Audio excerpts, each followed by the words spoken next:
Marion Carroll makes dinner for her husband, a simple task, but something truly miraculous for a woman who had multiple sclerosis for 17 years. I was completely paralysed, I had no power in both of my legs.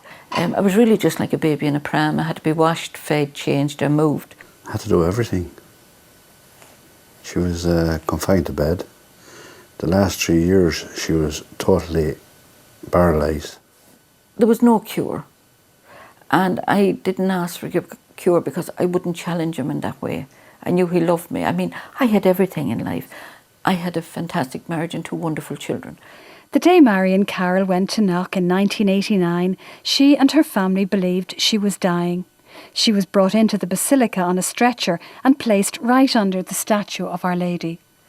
But it was when my bishop came down with the Blessed Eucharist and the monstrance for the blessed of the sick, and he came up front of the stretcher and he held it up and he blessed me. It was at that time that I got this beautiful feeling, a magnificent feeling, and like a whispery breeze telling me that if the stretcher was open that I could get up and walk. After the Mass, Marion asked to help her to open the stretcher. But when she opened the stretcher, my 2 legs swung out and I stood up straight. I wasn't even a bit stiff after all them years. It was Sister Antonia noticed I was holding my head myself without the collar, that I was using my arms and hands, and that my speech was perfect. But when I stood up in Knock Shrine, it had nothing to do with walking or moving. Just right in front of me, I seen my own heart. And it was so full of joy and peace.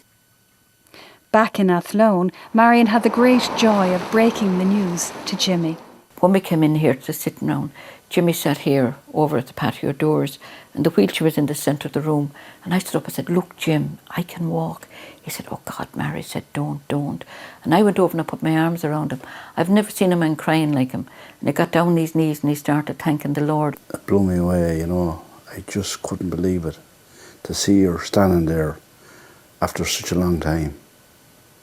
And, you know, for a long time after that we thought we were dreaming, imagining, you know, that this really happened. I've never looked back physically or spiritually since that day.